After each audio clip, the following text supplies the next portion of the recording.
Yeah. Good evening. So bright. Welcome. I haven't seen a full crowd like this in a long time. We're not in trouble. We're here to celebrate tonight. Yeah, yeah. So anyway, good evening. I want to call the meeting of the Santa Clara Valley Open Space Board to order. Can we call roll, please? Director Kenneth. Here. Director Flaher. Here. Director Chapman. Here. Director Sutherland. Here. Director Alexander. Here. Director Potter. Here. Director Gill. Here. Okay, wonderful. I want to acknowledge we have two dignitaries in our audience tonight. We have Councilmember Pam Foley from the city of San Jose. And then we also have Jed Sear, Vice President of Mid-Peninsula Open Space. Okay. Now we call roll, so I guess we're gonna go right to it. Yes, I will, I'm Caroline Hernandez, clerk of the board. I will administer the oath of office to Director Kenneth, Director Sutherland, and Director Chapman.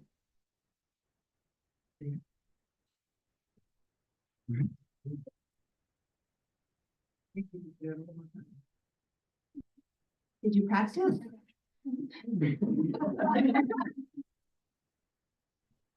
Raise your right hand and repeat after me. I, Alex Kenneth, do solemnly swear that I will support and defend the Constitution of the United States.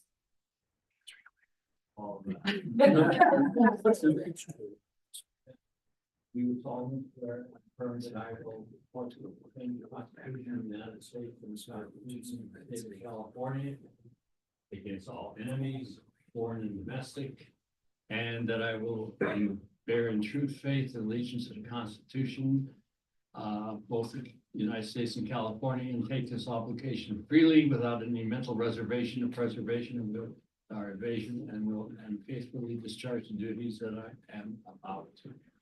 Thank you.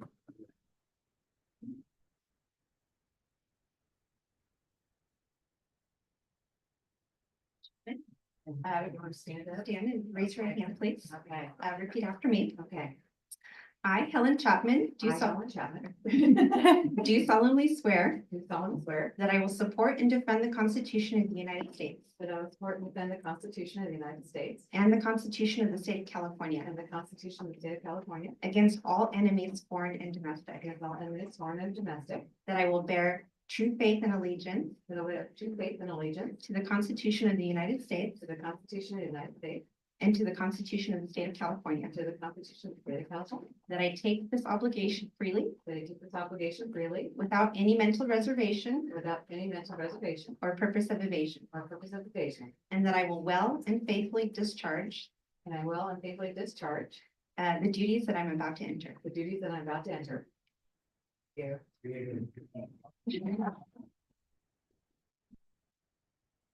you.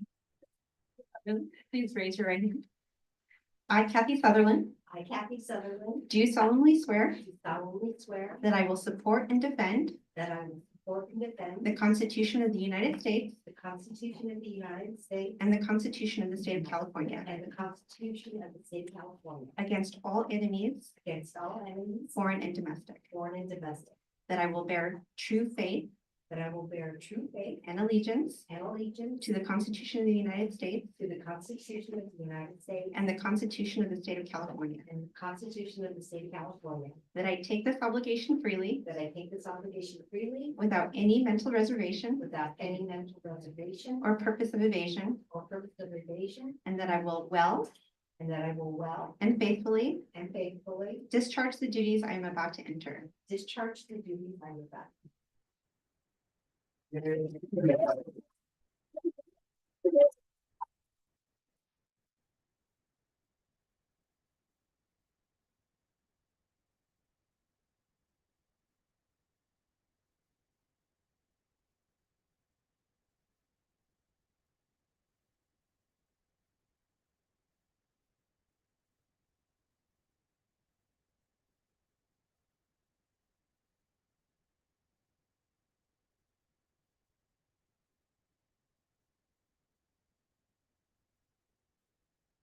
Well, now we're all here for another 4 years. Okay, at this time, are there any members of the public that have an opportunity to address the board on any item not on the agenda? Speakers will be limited to 3 minutes. Do we have anybody that wants to speak on any item not on the agenda? Is there anybody on Zoom? There are none. Oh, if any members of the public joining us via Zoom would like to make a comment on any item not on the agenda, you may raise your hand now. There are none. Then we will move on to the approval of the minutes for November 14, 2024. Entertain a motion. Second.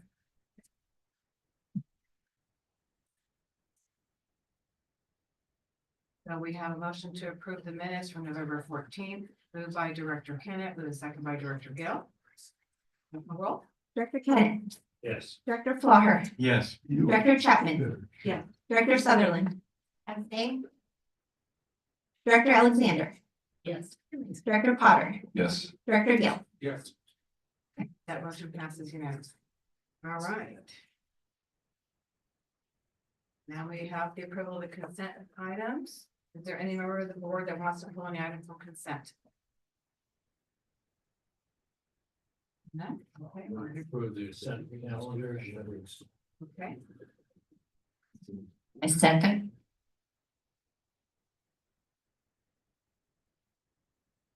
So we have a motion to approve consent items 1 through 6. Moved by Director Kennett with a second by Director Alexander. Ready? Director Kennett, Yes. Director Flaher, Yes. Director Chapman, Yes. Director Sutherland, Yes. Director Alexander, Yes. Director Potter, Yes. Director Gill. Yes. Okay, that motion passes unanimously. All right, so now. This is what you've all been waiting for. You're on to new business. I believe Mark Landgraf is going to come up to the podium. The item is celebration and approval resolution honoring outgoing director Garnetta Hannibal.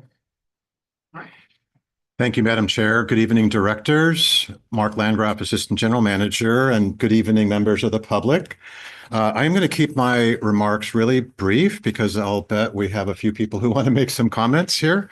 So, and you have the information in your board packets, but it just gives me a great deal of happiness, and I feel very honored to be able to introduce this item as we celebrate the amazing accomplishments of Garnetta Hannibal as she steps down from the board.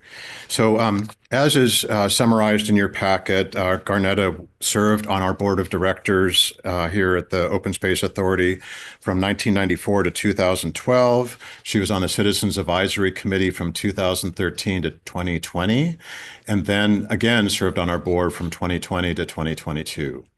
And that's just the beginning. So Garnetta was, of course, involved in the creation of our agency before we were even an agency, and supporting the legislation that that created the Open Space Authority, and then also very much involved and served as a leader to secure the funding that allowed us to actually do our work.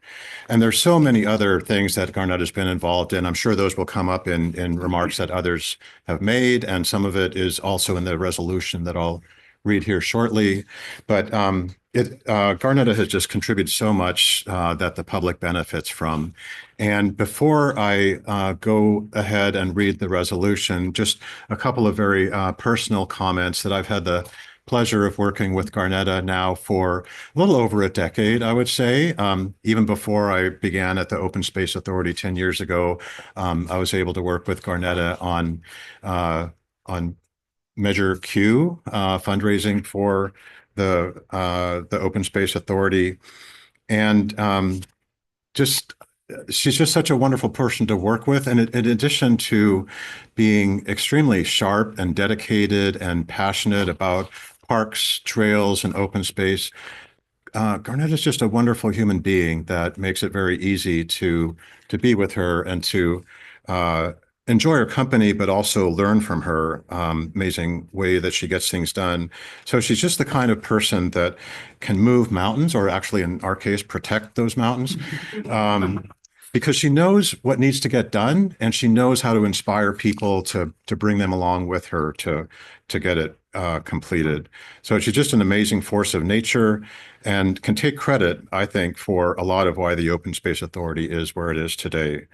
I've heard grown adults say that they are, and who are very successful in their careers, say Garnetta is who they want to be when they grow up. And so I know she's inspiring a whole lot more people. I have a feeling she'll be continuing her work even after she's no longer here officially in a capacity with the Open Space Authority.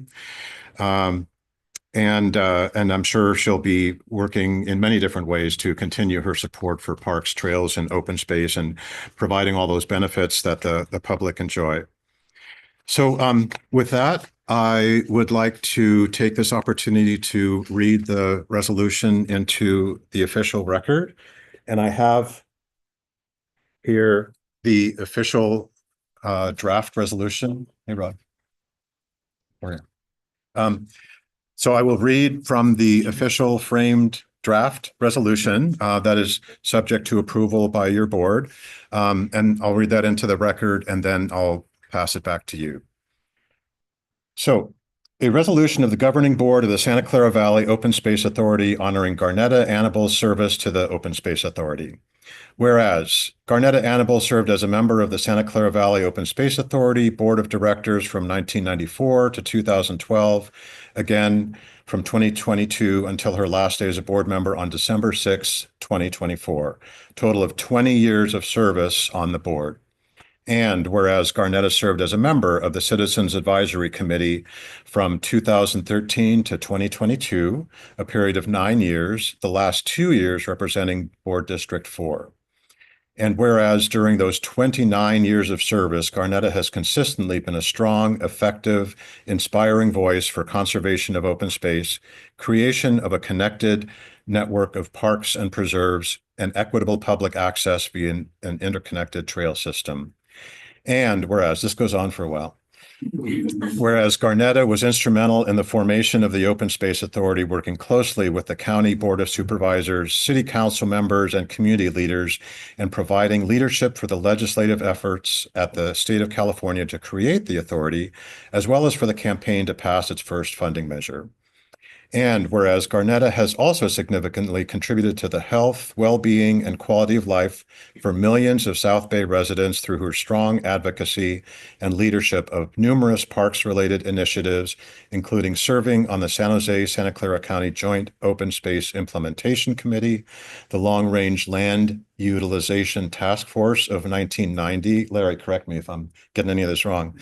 Related to preservation of the Coyote Creek Parks chain, the Santa Clara County Parks and Recreation Commission, Save Our Trails Nominating Committee, and countless park and trail master planning projects.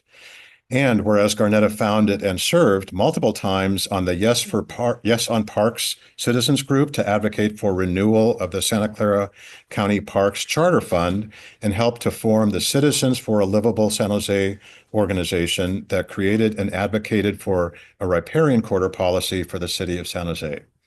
And whereas Garnetta was a founder of the Bay Area Ridge Trail Council and a longtime board member. And whereas Garnetta has developed excellent relationships with many elected officials, including federal Representative Zoe Lofgren, who publicly recognized Garnetta at the Bay Area Ridge Trail dedication at Mayan Oyakma Coyote Ridge Open Space Preserve, as someone who has been instrumental in creating the current network of open spaces that make Santa Clara County unique. Whereas Garnetta is considered by many as the mother of open space preservation in Santa Clara County, a pure-hearted, extremely kind, visionary environmentalist and bridge builder who works tirelessly to reach goals that benefit the public and also motivates others to join the cause. And whereas Garnetta has served as a consistent mentor to Citizens Advisory Committee and board members alike, ensuring a continuity of leadership at the Open Space Authority, and ensuring the authority's creation and history is well documented and passed on to future leaders. Now therefore be it resolved that the Board of Directors honors Garnetta Annable for her 29+ years of outstanding public service to the Open Space Authority and its constituents, and for her dedication and tireless work to form the Open Space Authority and to ensure that Santa Clara Valley continues to be a region that honors and preserves its treasured, beautiful open spaces.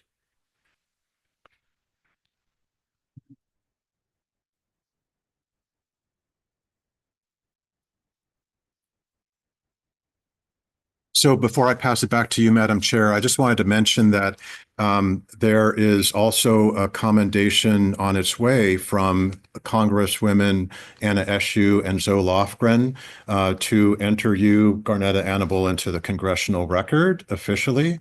It is in transit, and we were hoping it was going to be here by tonight, but it might be here tomorrow. But we will make sure we deliver it to you shortly after we receive it. And with that, back to you, Madam Chair.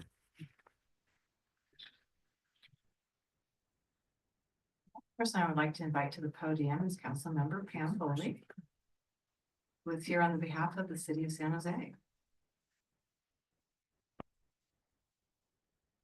Good evening, everyone. Garnetta, it's really good to see you. And you've already heard, and everybody already knows this, about how wonderful Garnetta is in her involvement and support and advocacy for open space and smart land use issues. So I'm truly honored to be here as her council member. Garnetta lives in District 9, so I'm really honored that she is here, that she's well, and that we're able to honor her. Garnetta, you know, you heard the resolution, and the resolution says it all, but I am going to repeat a few things because it bears repeating. Your influence and your involvement in the community of which you serve, Santa Clara County, San Jose, District 9.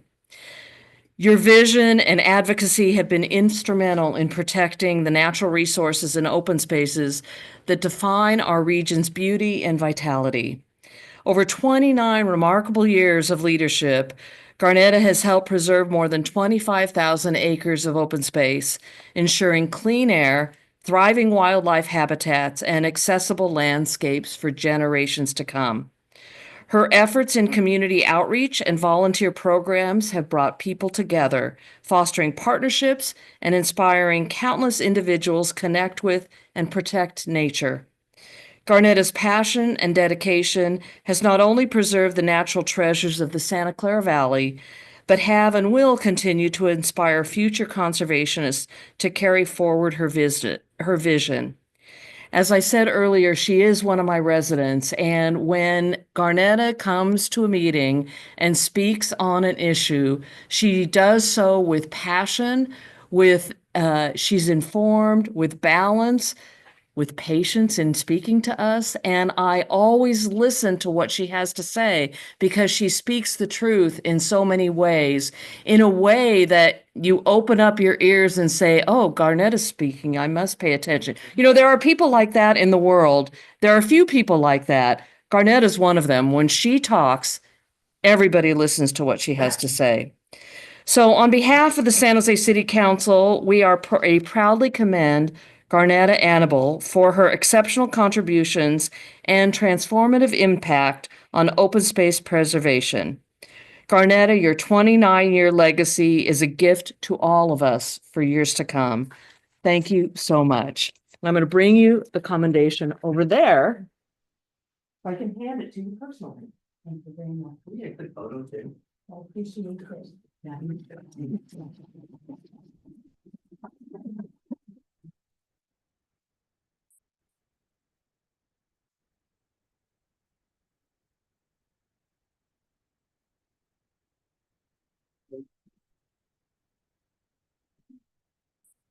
No, not at all. Are there any members of the public that would like to say a few words?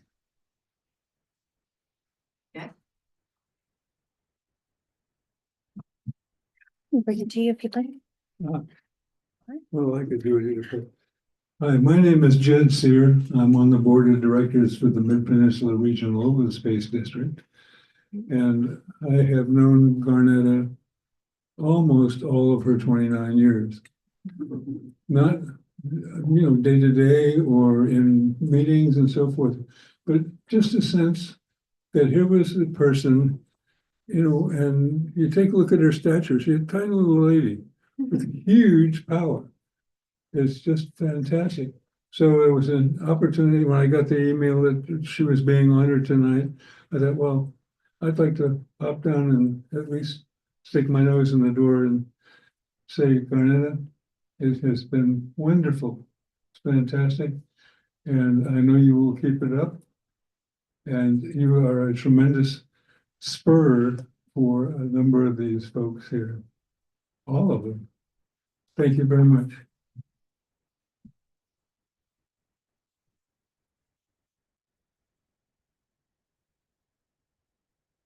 Us folks with the silver hair have known Dark Garnetta a while. I went to college with Rod Annabelle and her husband.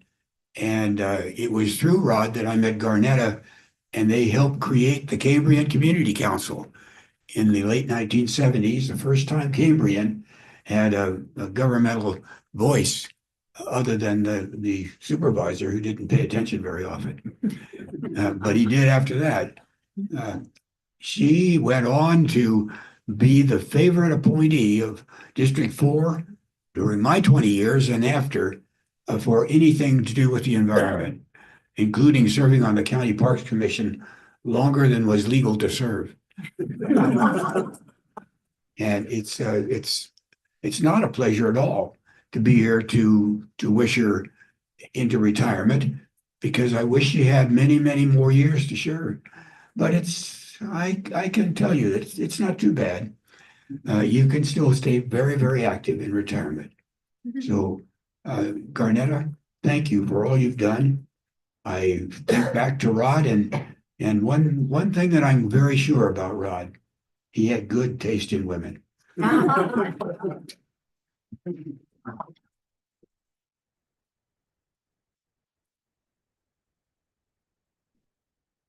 just want to speak. This is your opportunity, Larry Ames. I just came for the party. I didn't know how to speak. So I was trying to take notes here. A lot of the notes are already in there about all the time we worked on these different task forces. And I think I met you in the Coyote Creek Long Range Land Utilization Task Force in 1990, which I remember the city park director called the task force from hell, because we gave him such a hassle about trying to preserve the riparian corridor setback. Remember that? They wanted to build a golf course right on the creek, and we fought to save that. We've worked together on the County Parks Commission for all these. I've known you for my entire career here, I think, and it's been wonderful working with you. And I just hope to continue working with you in private now and keep on the good work. So thank you.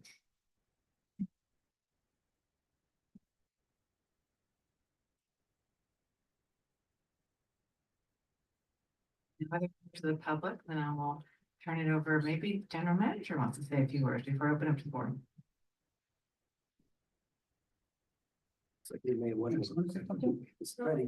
Eric wants to say Eric. My tottering old self. You can talk about all the things he has accomplished. They're wonderful, they're fabulous. And her initiative and all that. But one of the things to be most notable about Garnetta, I've been in public life for 40 years or so, and Garnetta is the kindest, goodest person I've ever known in public life. It's right through to her core. You're okay. And I hope in not too far along distance, we have something that needs a name out there on the hillsides or whatever, and we'll give it her name, and it'll be the Garnetta, whatever it'll be. I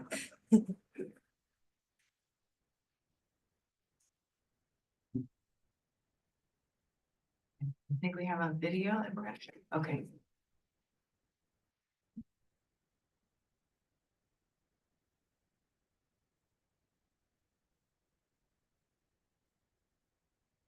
So, Madam Chair, if I may, the video that's going to be played is what we refer to as the founders video. So it includes a number of players, but including Garnetta. This was recorded several years back and really is a great representation of the discussions around how the agency was formed.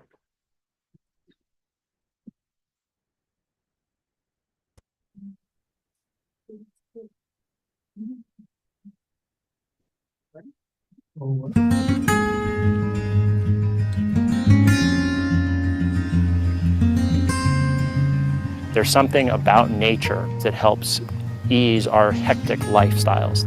It's like therapeutic being here. It's so precious, that's why we have to help preserve it. So yeah, absolutely, it's worth fighting for. 20 years ago, the people of Santa Clara County saw the urgent need to protect their beloved landscape and took a stand for open space. We can't be passive if we value this open space. Regulation alone cannot preserve our community. There had to be action. Through public will, the Santa Clara County Open Space Authority was established, dedicated to protecting wildlands, farm and ranch lands, and urban open space throughout the region. It's a story of democracy in action. It's a story about advocacy and leadership. It's a story about when you want something, you have to work for it. It's not really a sacrifice when it's a passion.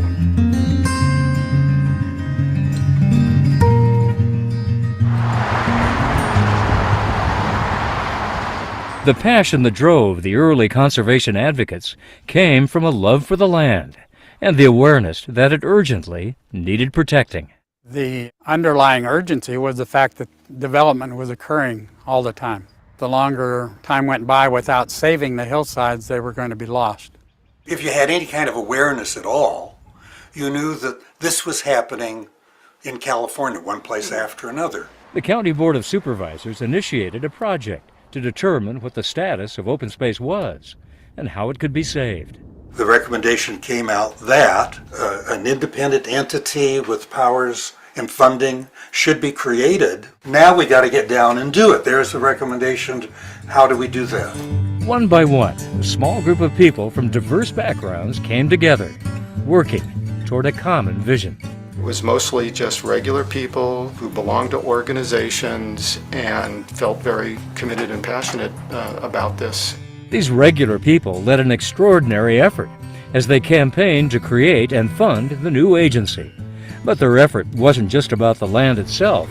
It was also about connecting the land to the hearts of the people.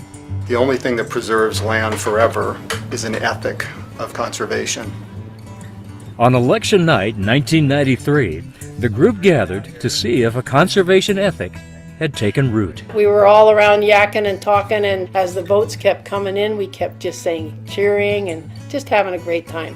When the measure to create the Open Space Authority passed, I was delirious. It was just great. This wouldn't happen without some kind of marriage of interest, idealism, political leaders, and the public. 20 years ago, the dream so many had strived for became reality, and the Santa Clara County Open Space Authority was established. The newly created Open Space Authority purchased its first property in 1999, Palliseau Ridge. In this particular piece of land, you really have a mini Santa Clara County in terms of the beauty that it has to offer and the tranquility that it has. Palliseau is 3,000 acres of rolling woodlands and steep ravines. It's the gateway to the Coyote Creek headwaters and back door to Henry Coe State Park. It was a significant step for the Open Space Authority, and I think it was well received by the community also. It was just a great piece of property. The purchase of Palliseau was just the beginning. The authority now protects over 16,000 acres. Stewarding these lands falls on the shoulders of a small but energetic staff. They have a love and admiration for the property, and it shows in the maintenance that they have out there, the way that the preserves look, the way that they're upkept, the compliments that we get from our visitors. Most visitors don't know how the land was preserved or the efforts needed to manage it. They just know the beauty of the place and the peace it brings to them. You're sort of free to explore. And that's the beauty of a natural area, is that you're not constrained by something. There's literally, it's like there's no border. You can just go anywhere. In addition to these grand landscapes, the authority also protects urban open spaces in the midst of our cities, where people can easily discover nature and have access to healthy food grown right here. Ready for your tummy? People really don't know we're back here. We're kind of in the armpit of the freeway here, and no one really realizes that there is 47 acres of land dedicated to agricultural education. She loves the chickens so much, so I think that she's going to learn empathy and compassion. I think it's really important that people connect to the land. It's just important to know where your food comes from. I think San Jose should have more of these little options here for everybody to get back to the community. From these little options to large-scale ranching, the Open Space Authority is helping preserve the valley's rich agricultural tradition and a new vision for the future. The conservation vision is really intended to promote and maximize our quality of life for our current generation and the next generation by protecting those things that are so important: water, wildlife, and working lands. As the authority moves into the future, we remember how it was created and those who founded it. Well, I think it's really important to acknowledge the incredible work of the founders of the Open Space Authority. They made this happen by sheer sweat, dedication, commitment, persistence. They are the reason this agency exists. After 20 years, the founders' work and legacy carries on. The agency's come so far since I started here 10 years ago. For the future, I see us opening more properties, opening more trails, opening more staging areas, and increasing the habitat that wildlife can roam unencumbered. I think the Open Space Authority is in a unique position to think about this county-wide and bring a lot of different partners together. Spur wants to be part of that partnership. I think a lot of other people do. As the Open Space Authority embarks on its next 30 years of conservation, we want to be a leader in the community to make sure that everyone understands that the health of our communities and the strength of our economy depends on the health of the environment. What our founders did for us, we can do for future generations. With your support, the Open Space Authority will continue to preserve open space lands and help ensure a sustainable and healthy quality of life for all of those who come after us. It is our shared legacy.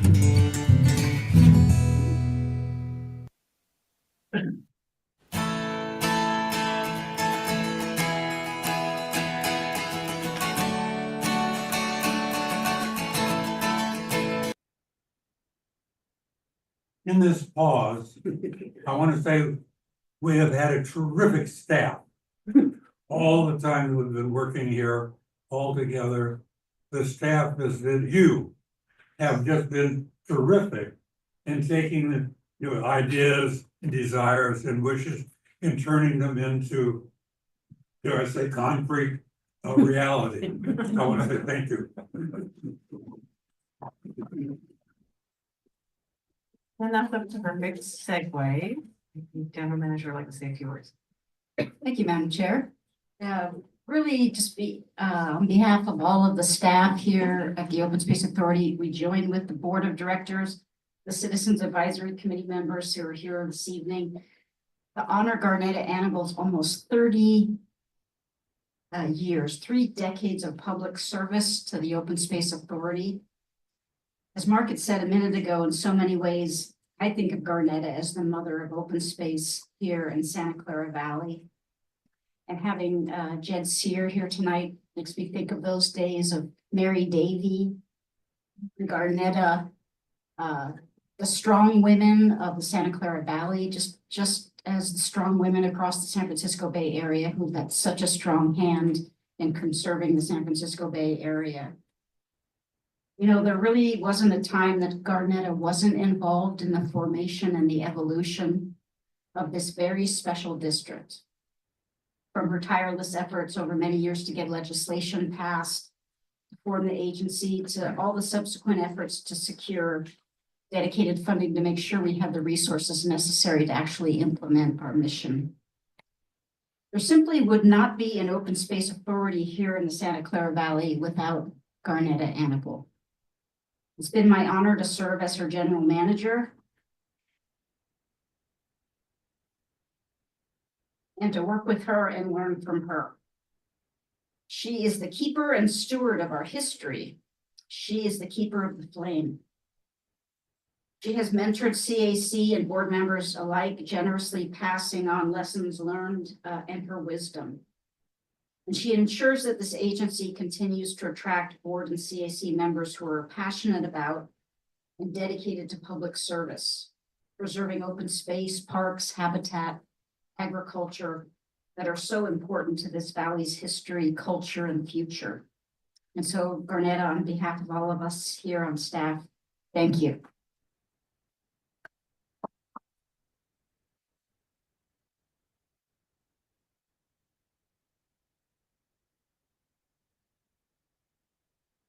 Board, Director Kenneth.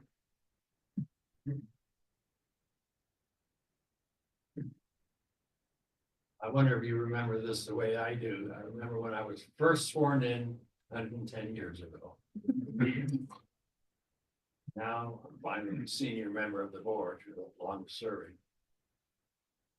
You came up to me afterwards and poked me in the chest and said, I got some things I want you to do. And you gave me a list. I don't know how I do. In the last 10 years, it's another 10,000 acres. So I appreciate it. And you kind of mentored me along the way, and I appreciate it. And as a result, I think my colleagues and the staff appreciate it as well. So thank you. Director Potter? Garnetta, I've known you for several years. We've worked on several committees together. The Ridge Trail Volunteer Coordinating Council for County Parks, this organization here, and other volunteer opportunities everywhere. It has been a wonderful time to see you have the effect on everybody around you. It is so brilliant, an experience, and always a positive note. And I thank you for your time with us. Director Sutherland. She's like, oh, I'm right. Thank you. Thank you. Director Garnetta. It was such an inspiration to be on the Citizens Advisory Committee with you. Not only you, but with Eric and Virginia and Kitty. It was a magical time for you all to bring in new people to the organization. As the founders, you just inspire all of us. Your legacy is going to be going on forever. I can't thank you enough for everything you've done and for sharing your time and yourself with all of us.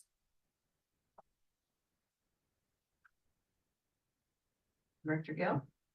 Oh, you're starting on me now? I'm gonna end with me. I've got the chair in front. I always make it short and sweet.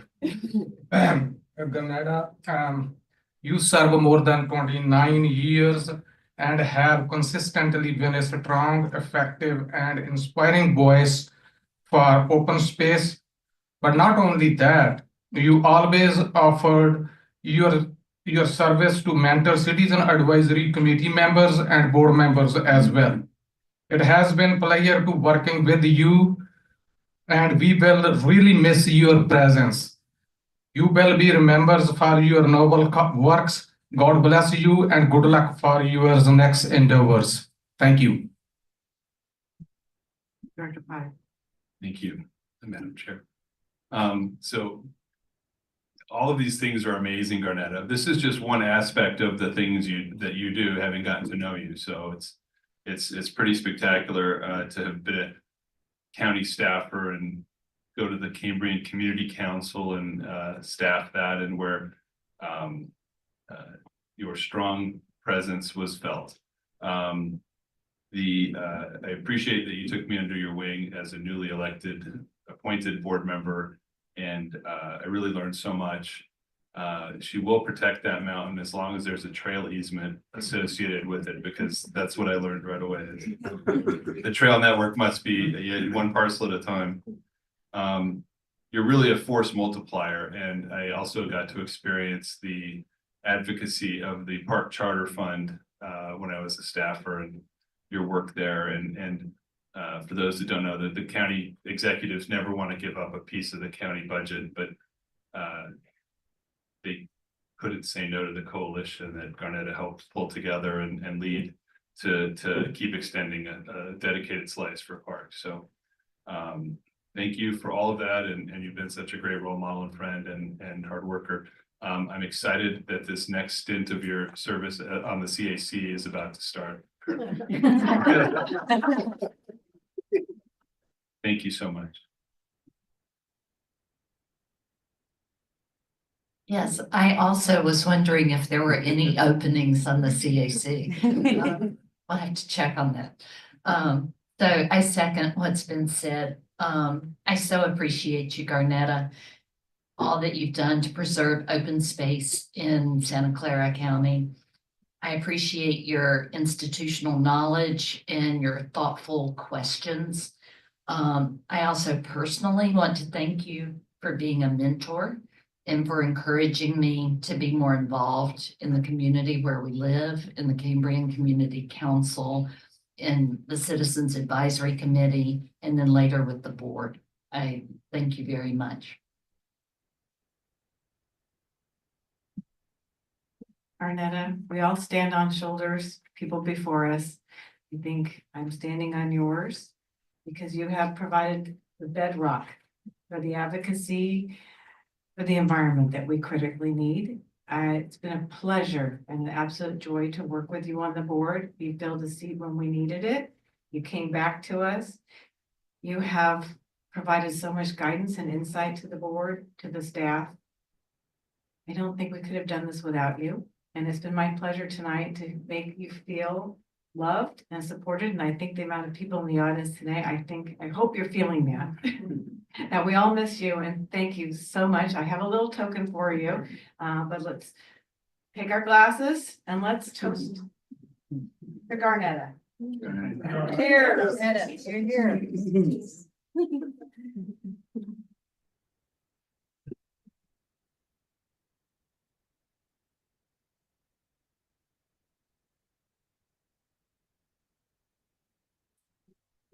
See you.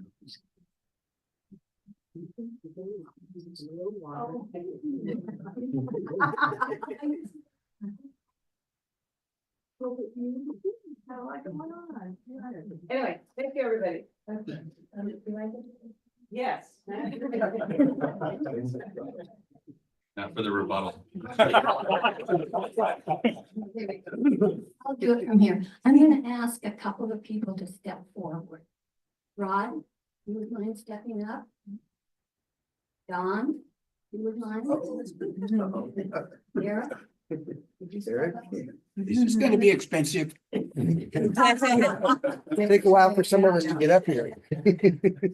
I want staff to meet the true balance of the open space.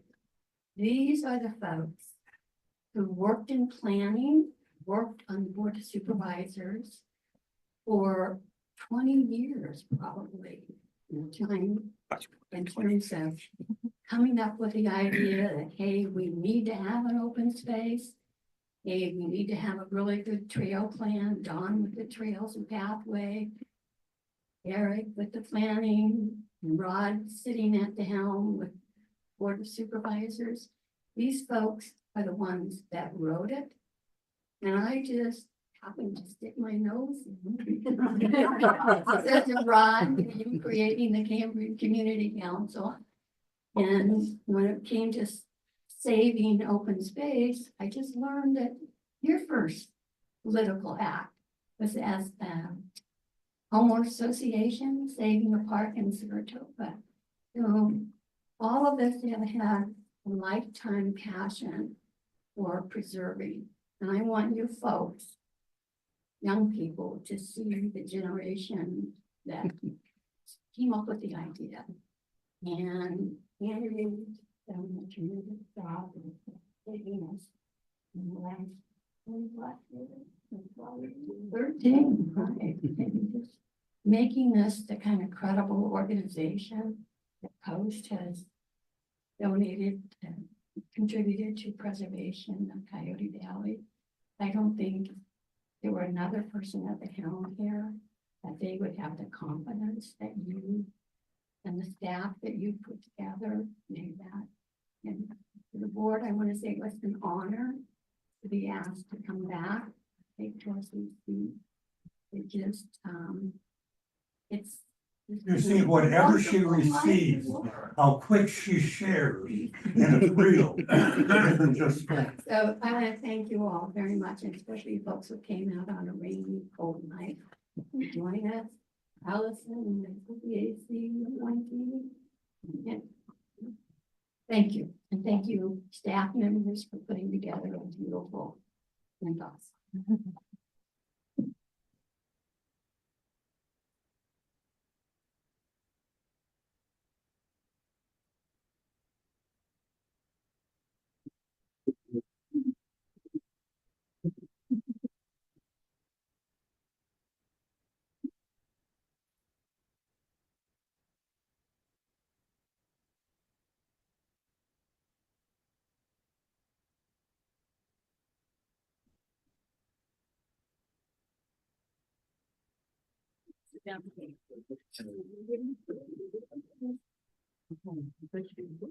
My God, at this point, I think, should we take a 5-minute break? Or No, we have Madam Chair, something else? yeah, we still want to have the last word, so there's still something else to say. Okay, well, I would like the last word, okay. So we still have something else to present to Garnetta. Okay. And then I think we also need a formal approval by the board for the resolution. We'll have to see if we can. Okay. Yeah. all right, I'll remind the board that it's already been framed. I know better.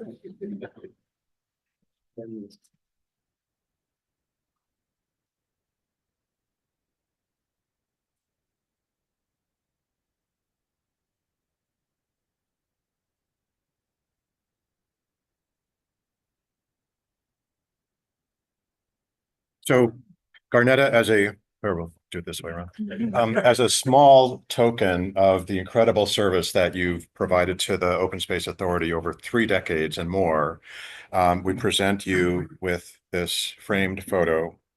Andrea, do you want to say a few words? It's about it, Rancho. Yeah, so it's Coyote Valley, and Okay. and so I mean, what it was chosen because you have always worked so hard to preserve not only the beautiful open spaces and hills that we have, but also to make sure that there was public access, right? That there would be trails. And so it shows 2 people walking on the trail at Coyote Valley. Okay, fantastic. All right. It's beautiful. Thank you. Here. Come out.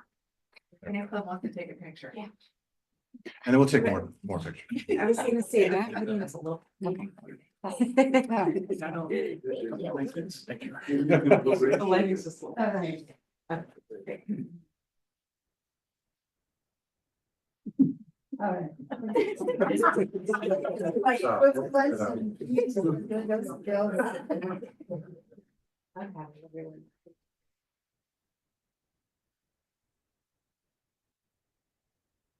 Yeah.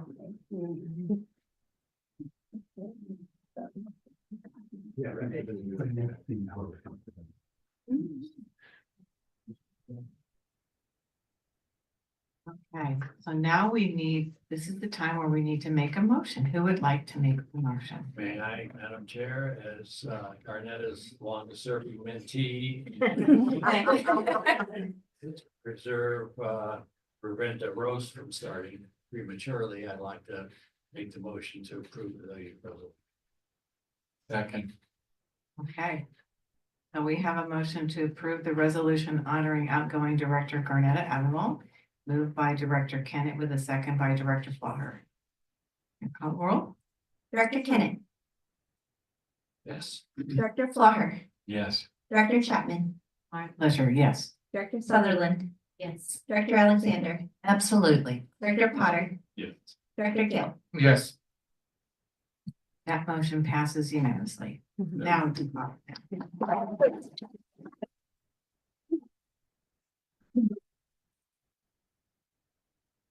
Okay, at this point, shall we take a 5-minute break? All right. Many photos to like.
Follow up the party. This is the start of the party now. Big budgets. All right, we're back on break. We are going to be on item rating receive the Open Space Authority fiscal year 2024-2025 first quarter financial and work plan update for period ending September 30th. Christina, let's carry on the celebration. I'll try. Justina Teen, Fiscal Service Officer. Good evening, directors. Okay, quarterly. Okay, tonight we're reporting on the first quarter of fiscal year 24-25. By the end of the first quarter, July 1st to September 30th of 2024, the authority held a lot of outreach events. We announced the winners of our agency's first photo contest. We also hosted the Understanding Coyote Valley open house events in Morgan Hill and San Jose. And we also collaborated with 8 high school students from the Student Conservation Association to complete a fence project. And so it was a lot of good things happening last quarter. And then the second section of the report is our usual profit and loss and balance sheet. By the end of the first quarter, the authority expended a little over $3.4 million, and that's about 18% of the approved budget. And more details are available in the exhibits of the report, and I'm also available to answer any specific questions. And then on to the last section of the quarterly report. That's usually the heftier, meatier piece of the report. As required by the investment policy, the monthly statements are provided to the board on at least a quarterly basis. So in your report, you have 3 months worth, July, August, and September.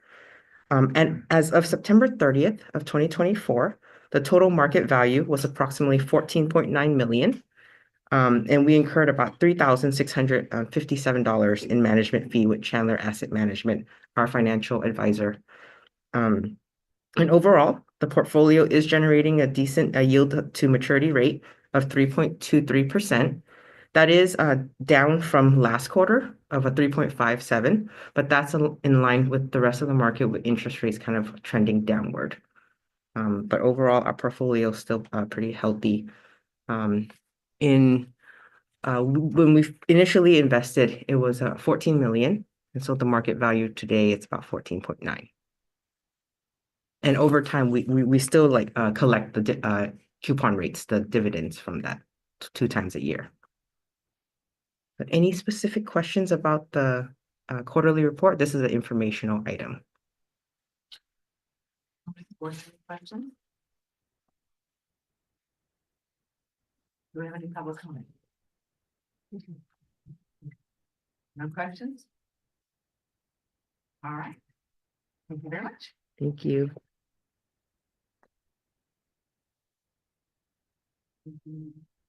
Yeah.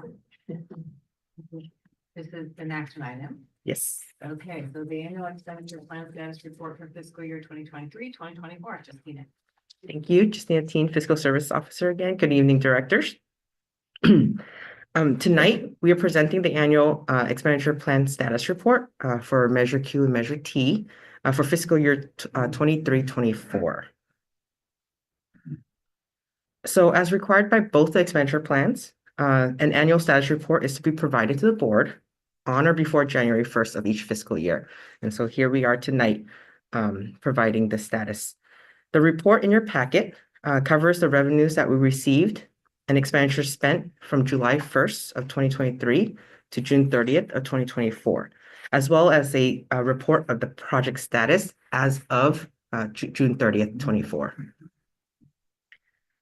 And additionally, an independent audit is to be conducted, of which the results were presented to the board last month, where the auditors have concluded that our financial statements were free from material misstatements and that were in compliance with the fiscal safeguards that were stated in the expenditure plans, namely no more than $1.1 million as approved by the board in June of 2023 was used for administrative expenses, and that no more than one tenth of 1% for expenditure plan oversight committee expenses.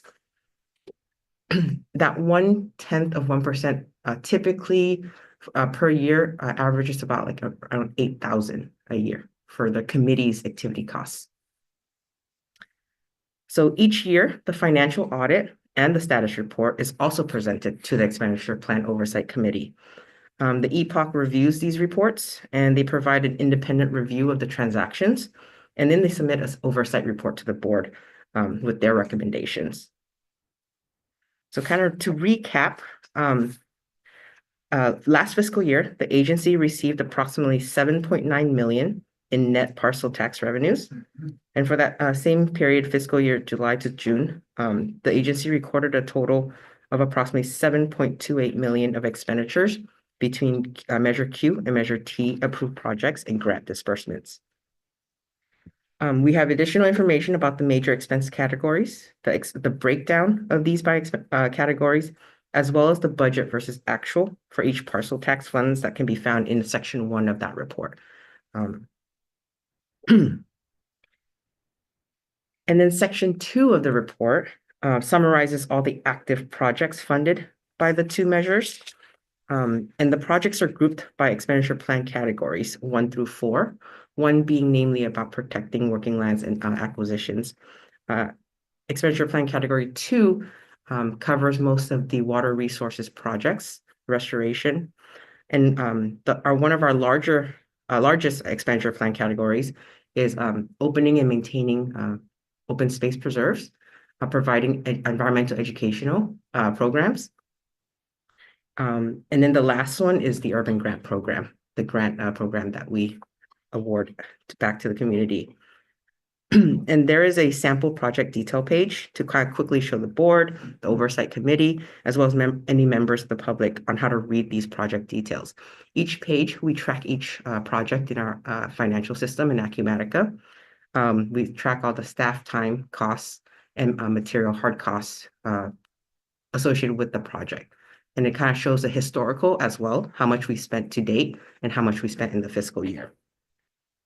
And so kind of to give the board a sense of the number of projects that staff was working on during the fiscal year and tracking, we had 53 projects, 23 urban grant program grants were funded or reimbursed by Measure Q and T funds. So that is a total of 76 that we were tracking. And of the 53 projects, 3 of them were completed before the year end. And kind of like the breakdown, as you can see, most of our number of projects are considered the EPC 3, the expenditure plan 3. That's the opening and maintaining the open space preserves. And that's kind of where the bulk of our cost to the operational of opening, keeping our preserves open for the public. Yes. There are 2 things, on track and ongoing. How you distinguish between these 2? So besides the projects, most of the projects will be on track. The ongoing are more a little bit of the programmatic, where for example, maintaining the preserve is an ongoing. There's no end date. Yeah, there's no end date to actually maintaining the preserve. Versus the projects such as opening Maino Yakma that had a start date of the project to actually when we opened the preserve, it had an end date. And so that was reported last year as a completed, for example. But so that's what the ongoing would be. It means definite or indefinite? Yes, yeah. Thank you. No problem. Any other questions about this? I did have, in looking at Exhibit K, where you break out the different expenditures for the different. Is it me, or I'm noticing that some of them are not, and this is halfway through the year, right? And there's a lot of them are still open and they're not fully, they're partially, I mean, like very partially funded, like a 3%, 1%. So are there some programs that are struggling to get up and going, or there's issues? So this one here is as of June 30th, 2024, a whole last fiscal year. Sorry, which project, which exhibit? I'm just looking at whatever Exhibit K that's got the listing. Okay, I think it's the packet, right? The grants. Yep. Oh, the urban, Yep. urban grant program ones Yeah. would, oh, sure.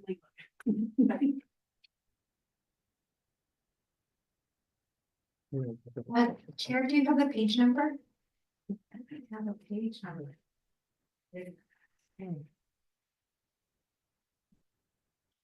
What, like,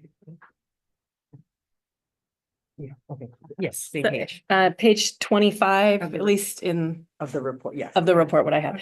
And so, sorry, I didn't realize I was the one that was going to be answering. So your question was sort of, oh, are these just barely getting started? And that's why some of them are so low. Yes. So this is just the beginning of some of these projects. I mean, I'm looking at. I see, okay, I think maybe this was. Okay. Sorry, I understand the question now.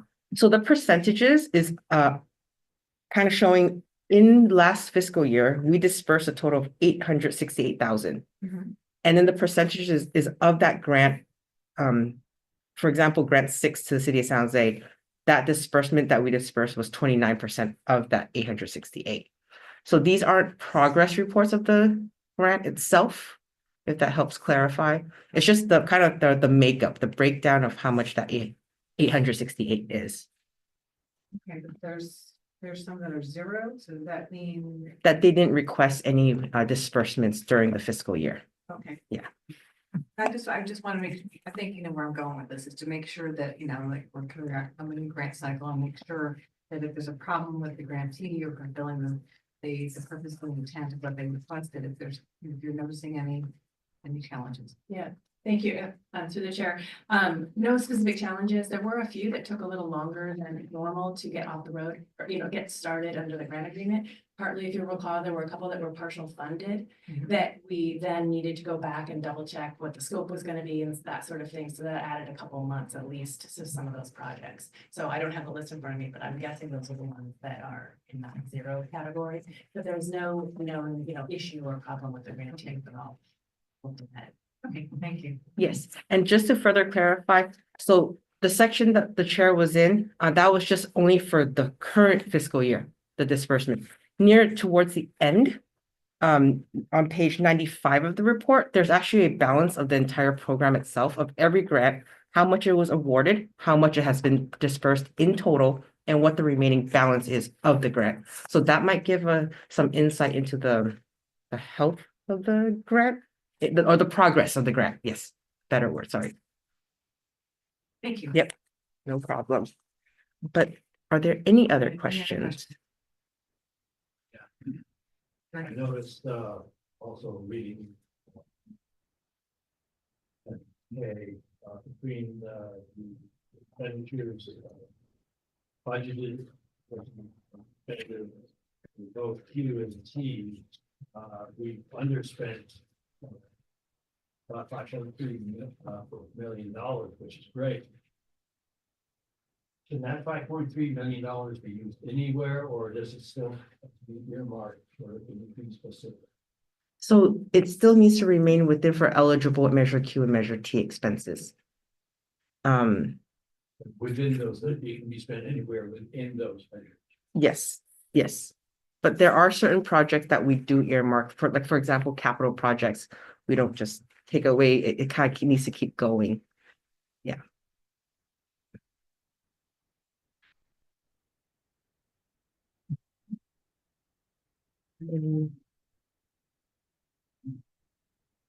Okay. Yeah, so seeing no further questions, staff does recommend that the board accept the annual expenditure plan status report for fiscal year 23-24. And please note that this report is also scheduled to be presented to EPOC in January of 25.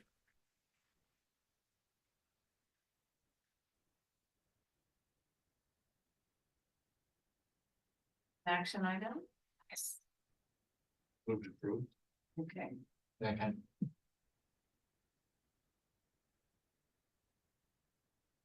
We have a motion to accept the annual expenditure status report for fiscal year 2023-2024. There's a motion by Director Kennett and a second by Director Walker. A roll? Director Kennett, Yes. Director Flaher, Yes. Director Chapman, Yes. Director Sutherland. Yes. Director Alexander, Yes. Director Potter, Yes. Director Gill. Yes. Thank you. Motion passes unanimously. Thank you, Justina. Okay. The next item is to receive a presentation on legislative and external funding priorities for 2025. This is Lena and Megan. You're welcome. Yes. Good evening, directors. Megan Dreger, Conservation and Strategic Partnerships Manager, and I'm joined by Lena Ian, Community Impact and Policy Specialist. We're going to be giving you an update on the intergovernmental affairs and external funding programs. Quick background of what those programs are, looking back at 2024, provide a recap, and then look ahead at 2025 and our proposed priorities. So first, just a background on these programs.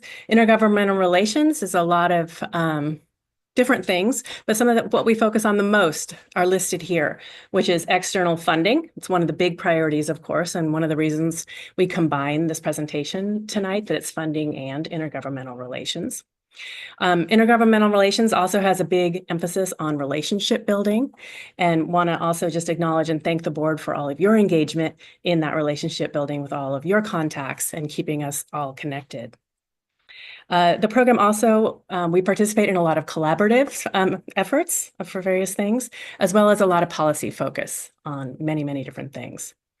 We operate at all levels, local, regional, state, as well as federal. And with this metaphor of an iceberg, thinking of the smallest part being above the water, what's visible are kind of the headline things, you know, the grant award announcements, the bill passing, the really exciting news, which is very good, but kind of wanted to share that below the water, that much more larger part of the iceberg is kind of the day-to-day work and what that really is. And that includes a lot of that relationship building effort and related things. So we host a lot of tours, we write comment letters, many, many, many meetings. We participate in various collaboratives, groups on all these different issues, as well as, of course, tracking policy issues, funding opportunities, and all of that kind of related, just staying aware of what's happening.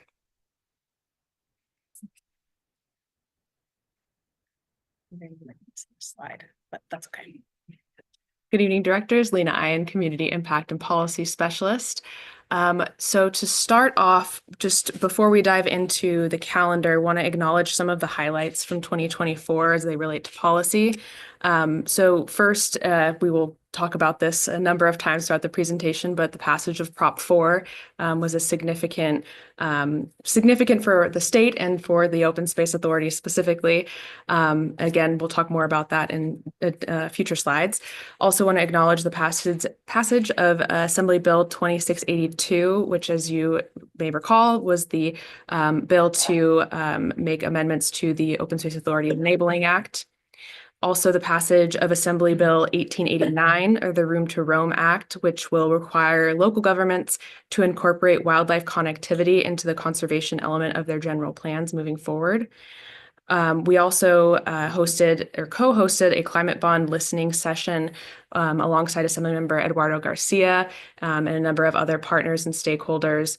And a number of tours, site visits, like Megan was saying, as well as trips to Sacramento and Washington, D.C. So a lot of good work that we'll plan to continue to carry forward into this next year. So looking at the calendar here, I know some of it is small print, but this is available as a resource moving forward.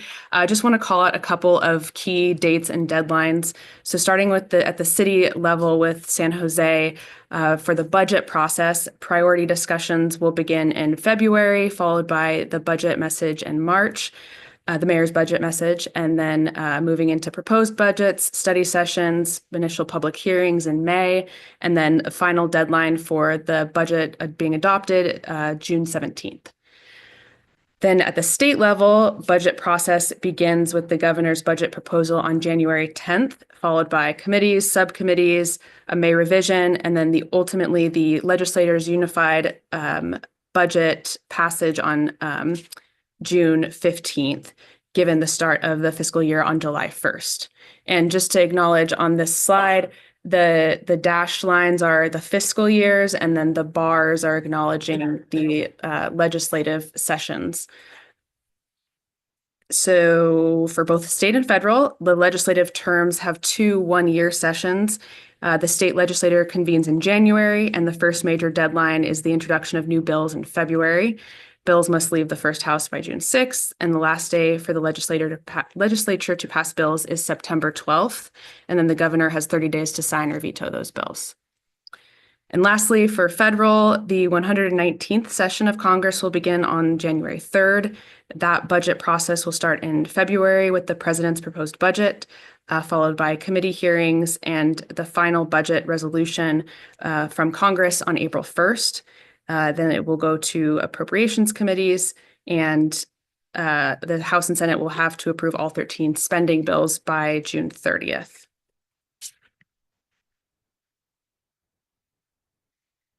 So moving into some of the election updates, we'll just kind of go through different levels and a quick glance, but we'll also recognize that we can provide afterwards more information or maps if it's useful to your board on different jurisdictions and representatives. So starting at the local level, and also want to note just on all 4 of these slides, these are preliminary election results based on information available at the time that the report was written. So final results are subject to changes before the official certification. So in 2025, the authority will continue to build and strengthen relationships with both the newly elected officials and their staff, as well as the current members. And this chart in particular shows just the newly elected members. And then the map on the right showing the authority board districts and the cities underneath. The next slide here shows the full state delegation, including the newly elected member, Patrick Ahrens in District 26. And on the next slide is just the state Senate district map for reference. Finally, for the federal election and our congressional delegation, noting the election of Sam Liccardo, former mayor of San Jose and longtime advocate for Coyote Valley conservation, to District 17, and Adam Schiff to the Senate. And again, we'll be working to build those new relationships and also building off of our existing relationships with many of those individuals and staff members. And just also noting that there will be changes to several committees and agency leaders and staff. And so we'll be working closely with our consultants in Sacramento and Washington, D.C. to kind of track the changes as they happen.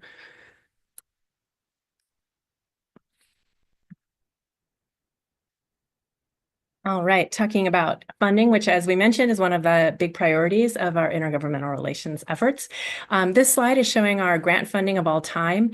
And just want to note, this isn't all of our external funding, but this is specifically looking at grants, the competitive grants that we've received over the years. So $75 million total just in grants, almost entirely since about 2012.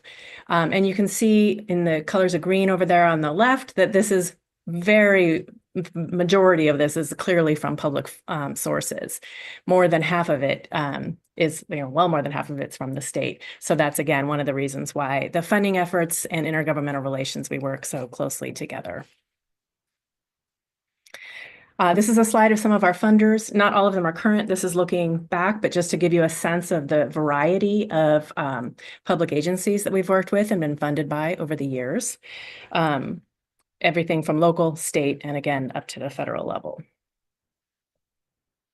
Looking back at 2024, a couple internal updates. One, we have our new staff member, Monica Nanez, our external funding coordinator. She's already hit the ground running and really helping us with our funding efforts. And I was fortunate to be able to attend a week-long conservation finance boot camp training that I look forward to continue to bring to the work of funding efforts. Some new things that have happened, as Lena mentioned, the passage of Prop 4, the climate bond, which was very exciting overall, $10 billion. But in particular, as your board, I'm sure, remembers, there was a line item for $25 million for the Coyote Valley Conservation Program. And we're working a lot of focus on this year to, of course, understand how that's going to be implemented. What we know right now is it's the State Coastal Conservancy that will be implementing those funds. And we have a meeting next week to start talking to them about how that works and what that looks like and what that timeline is going to be. So more to come as we learn more about the mechanism of that funding. We've also been awarded several new grants. They're listed down below. $5 million from WCB recently, $800,000 that was a while back we've talked about before from Housing and Urban Development. That was the community project funding request from Congressman Panetta. And lastly, MTC, the Metropolitan Transportation Commission's grant, the Priority Conservation Area or PCA grant for our Blair Backcountry project. So we're really excited about that. That one was also very recent, just a couple weeks ago. And I'm hoping I didn't cause us bad luck, but I listed one that's still pending. We haven't heard of it. I know Justina's shaking her head at me because this will be in her area, but it's pending. So we're waiting to see results. This is a grant that's using FEMA money. We'd be a subrecipient from Cal OES, waiting to hear if that's been awarded. So let's cross our fingers and hope I didn't give us bad luck. Lastly, about funding. So those are the new ones that I was just talking about. We also had quite a few other grants. These are just the public agency grants that we had active in 2024. You can see those first 5 or so are written as closeout. These are projects that are over or almost over. And so we're in the process of getting the final payments, getting all the grant paperwork put together. So those grants either have ended or are ending very soon. And then down below, there are others that are continuing to be active that have another year or 2 or more left in the grant term. So we'll be continuing efforts with those. Yeah. Close out whenever you have any kind of grant money. That money is just they give a lump sum or as the project is moving along? It's a great question. It depends. So most of the time it's a reimbursement we spend it, we have to front our funds, pay for the cost, and then we're reimbursed later. That's how most construction projects would be, that kind of thing. The exception with public funds that are done a little bit differently is when it's for an acquisition, and that is given upfront usually, but it doesn't come into our bank account. It actually goes directly to the escrow company. So a couple different versions, but those are the 2 main ways. Yeah.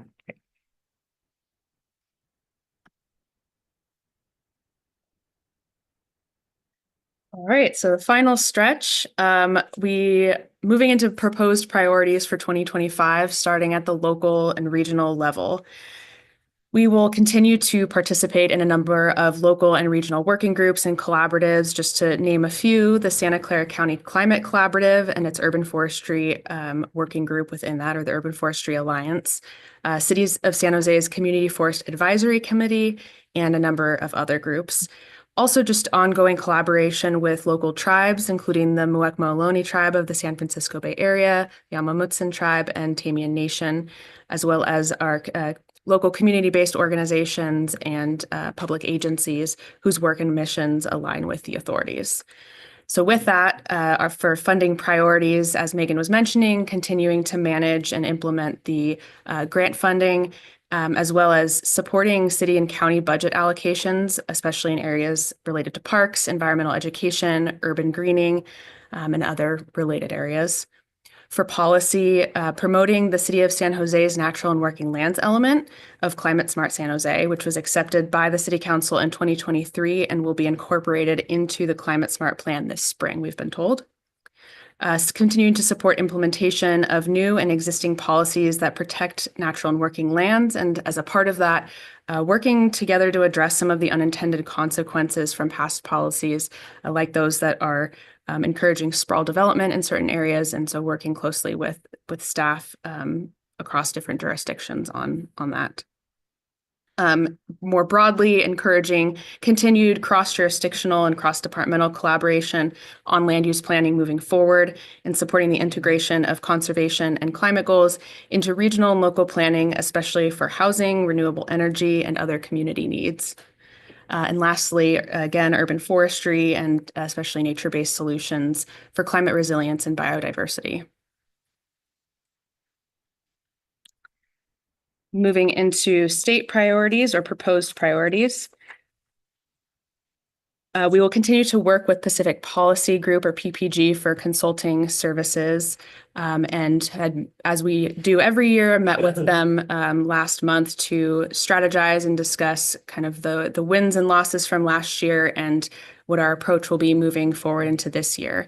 We will also continue to work with a number of coalitions and working groups, including Together Bay Area and the Wildlife Corridor Working Group, which is convened by Environmental and Energy Consulting or EEC.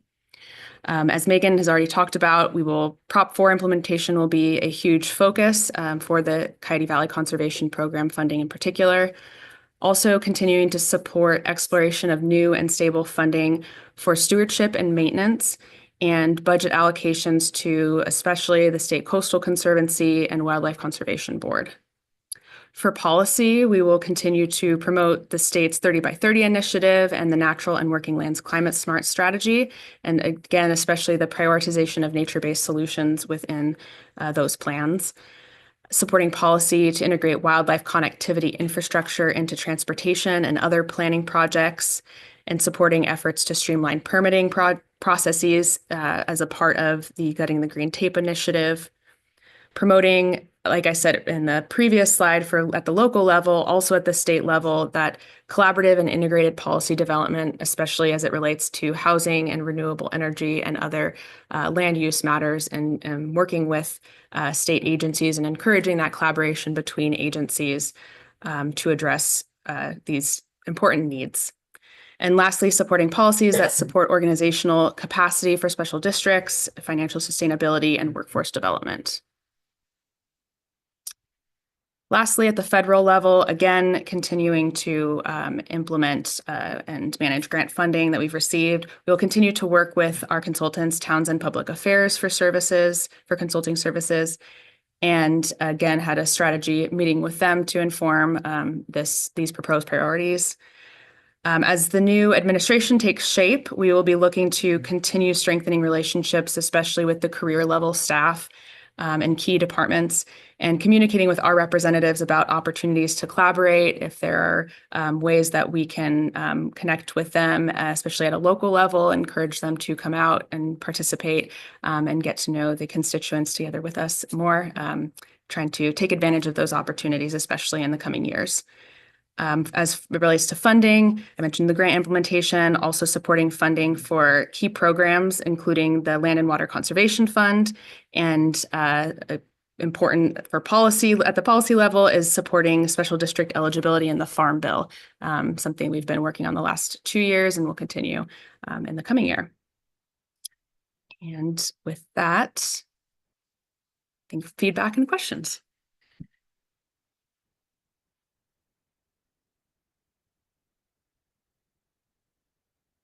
I feel all partied out, didn't you? We've got our newly elected assembly member, Patrick Aarons, sworn in on Sunday in the community, and we had 4 directors there, so Oh, wow. we were all introduced, and I think he understands how important. Gonna say, Director Potter, as the first legislator I've heard mention climate in his opening comments as a priority.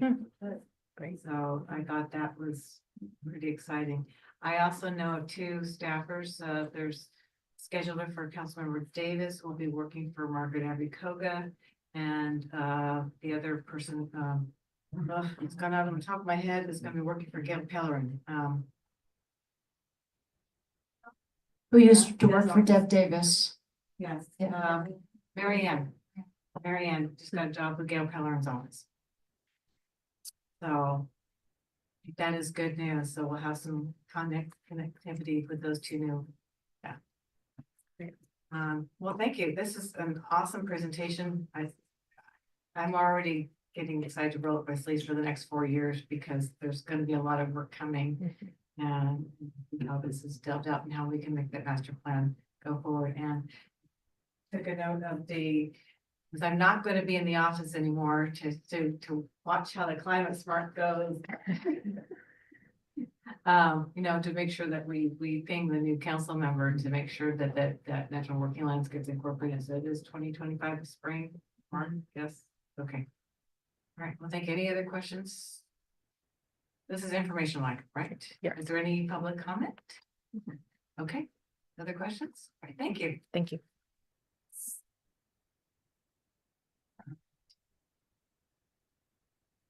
The next item is to consider appointment of a director to the ad hoc committee on financial sustainability. Mark Langford. Thank you, Madam Chair. Mark Landgraf, Assistant General Manager. With a frog in my throat. So I really have no presentation for this item. The information in your board report shows the background information relevant to this topic. And I would only point you to the staff recommendation for the board chair to consider appointment of a director to the ad hoc committee. And then with that, hand it back to you unless there are questions first. Anybody have any questions? I understand there is an interested new board member, that just was sworn in today, that is interested in being on this ad hoc committee. Ms. Sutherland. Sure. Yes, I am. I would be honored to serve. Very interesting. Fascinating work. Is that exactly with Director Potter? Who's the other person on the ad hoc committee? I think you're gonna improve the on the one of the directors that's there. So, we need a motion. We do. I would move Director Sutherland be added to the ad hoc committee.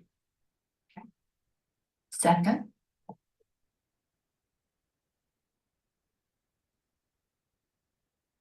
Again, do we have any public comment? There's none. All right, so we have a motion to appoint Director Sutherland to the ad hoc committee on financial sustainability, moved by Director Potter and seconded by Director Alexander. I'll roll. Director Kenneth, Yes. Director Flaher, Yes. Director Chapman, Yes. Director Sutherland. Yes. Director Alexander, Yes. Director Potter, Yes. Director Gill. Yes. All right, that motion passes unanimously. Welcome, your first committee assignment. There will be more.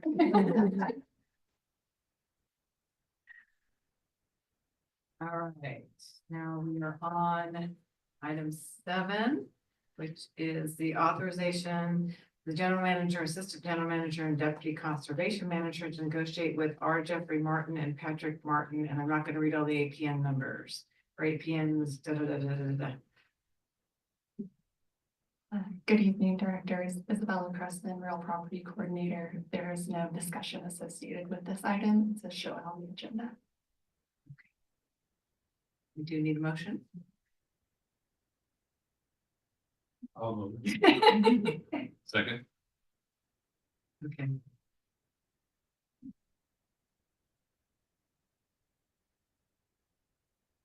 Benefit director, so I don't see, sometimes there's a lag time, so the clerk has to, we have to hit the magic buttons and when the screen comes up. That's why sometimes the chair gets very slow in her presentation. All right, so we have a motion to authorize the general manager, assistant general manager, and deputy conservation manager to negotiate with R. Jeffrey Martin and Patrick Martin for the aforementioned APNs with a motion by Alex Kennett and a second by Director Potter. Director Kenneth, Yes. Director Flaher. Director Chapman, Yes. Director Sutherland. Yes. Director Alexander, Yes. Director Potter, Yes. Director Gill. Yes. Okay, that motion passes unanimously. All right, now we are on to committee meeting summaries. I'm already missing Director Annabelle. Wonderful, of course. Is there anybody that wants to give a report on the Citizens Advisory Committee? Yes. Hey! I Take it did away, actually, I did the chance to attend that meeting, the last meeting, actually, CAC. There are actually 3 new business items there. The item number 1 is a Terry Rogobe gave an update on all the wonderful educational programming and 148 programs total to date and an estimate 160 programs completed by the end of December, hopefully this month. The second item is Assistant General Manager Mark and Lee led an exercise to gauge the CAC priorities for the next 15 years. I think we already saw in our board, last board meetings or before that. CAC members were asked to rank their top 2 priorities from the list of 8 niche items. They did a very good job, and I don't exactly remember what is the maximum they chose that, but I think the Lee knows about those all the priorities. The third items, the clerk of the board presented a change to the CAC handbook that would affect the May CAC meeting date and potentially November CAC meeting date. The May meeting on the 3rd Monday to avoid a conflict with the Memorial Day holiday and provide guidance on the November CAC meeting to avoid the conflict with the Thanksgiving holiday and Veteran Day holiday. So I think maybe you think that will be coming to the board or it's not yet? That item to approve? Huh? Yes. It's came already? No, it will come in January. Yeah, it's coming in January. Okay. Thank you. That's the report. I think maybe Lee or Mark, if has anything to be added, so please do so. Thank you, Director, for that excellent report. All right. General Manager. Thank you, Madam Chair. I just have one item and then we'll pass it on to my colleagues. First, I just wanted to congratulate and thank Megan and Lena for their really comprehensive report on state funding and policy priorities that are coming in California in this next year.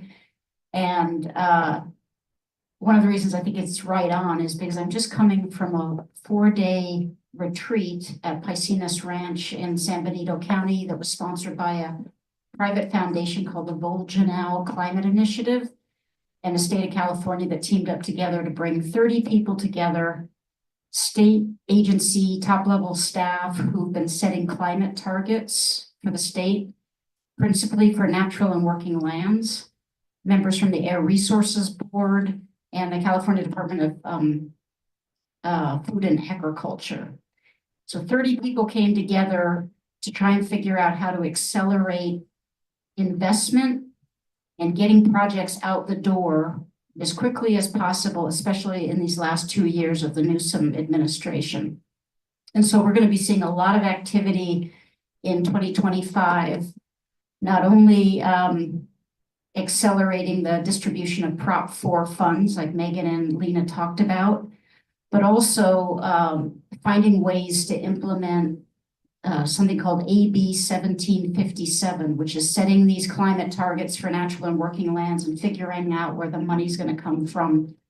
And most likely where the money's going to come from is as the legislature reauthorizes cap and trade, monies will go into a greenhouse gas reduction fund. And there's going to be big efforts to carve off a dedicated slice of those GGRF monies to go to conservation on agricultural and natural and working lands. And so I think we'll be well positioned to go after some of those funds and help be a force in the region for the distribution of those monies. So really, really excited about what's to come.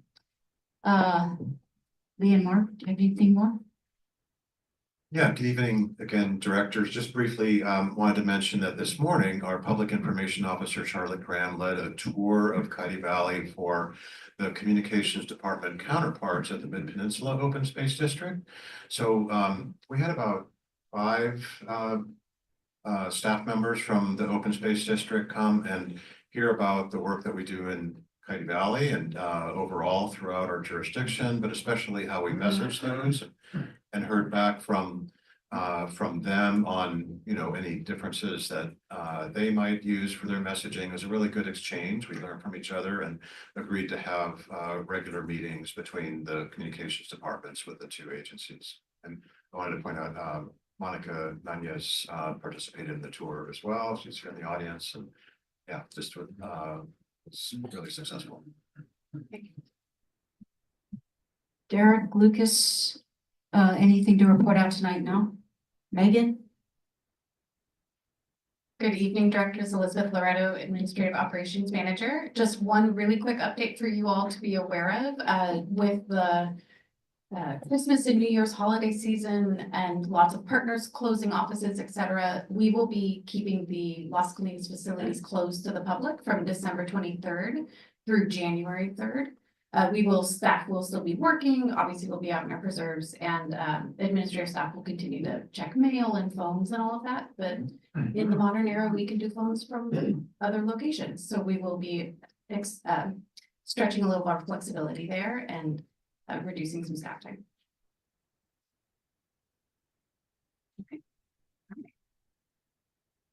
And the one you were waiting for, like, I'm joking because he says he's really tired because he couldn't wait to get the report. No report. No report. Thanks for ratting me out. A little levity. It's good to me. Okay, all right, board member reports. So we'll start with Director Gill. Actually, I'm the next Sunday, I'm just flying to UK for originally 3 weeks. Might be extended. I'm trying to come to attend the January 9 meeting, but I'm not sure. Just that's why I just want to let you know. And in the meantime, Merry Christmas and Happy New Year's, all of you. See you next year. Director Potter. No report. Director Alexander. No report. I will try and go really quickly. December is always busy. LAFCO met, and I do want to share that. Hold on. That the comprehensive review and update of LAFCO policy committee's recommendations passed unanimously by the LAFCO board. So thank you to the OSA staff for commenting on that. Good work. So that went forward. So our next meeting again will be in February. Special districts met. Just rendered a short update. And again, that will be meeting in March for the next one, and we'll be doing a reorg at that point. So we'll see who's going to be chair. And then on last Saturday, I attended a hike with Committee for Green Foothills and represented the Open Space Authority at Rancho Canada del Oro, which was fun with my husband. And I want to say that the gentleman that gave the interpretive dialogue throughout the trail mentioned about a podcast, which somehow this missed our radar. Where there's an interview with Andrea on a podcast. I think you have it up on the website. So it's back in October. It's kind of the history of Coyote Valley. So I'm hoping that maybe we could share the link with the rest of the board. Yeah, Mark, I've forgotten the name of the podcast that we recorded here. Charlotte set it up. Took a while to be edited and ready for prime time, but it's out now. Yeah. I know, I'm putting on the spot, but he's like. Yeah. He gave me this cute little sticker, so this is to remember. Jumpstart Nature podcast. And I think that's it. And as if my own personal, I will be retiring from the city of San Jose a week from Wednesday. So it's down to short term. Yeah, cleaning out the office on Monday, basically. We have last council meeting and then I'll be working from home for the rest of the year. Director Sullivan. No report. Director Potter. No report. And Director Kenny. Thanks for a great year, staff. Happy New Year, Merry Christmas. I'll make the January meeting, the first January meeting. I'll miss the second meeting in January, the And the February meeting, we'll be looking for open space opportunities in Australia. Yeah, for those, Director Alexander is gonna chair the first January meeting. She's so excited. Okay, that's no other reports. Okay, then. An announcement regarding the items to be discussed in closed session we've made prior to the closed session. Thank you, Madam Chair. There are two items that are real property negotiations, details of which are on the agenda. The third item is conference with legal counsel anticipated litigation. This is related to the threat of litigation concerning the Hiller Bowman encroachment onto Rancho Cañada del Oro. So for the record, I just wanted to state that. Okay, so at this point, we will adjourn to closed session.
Over here.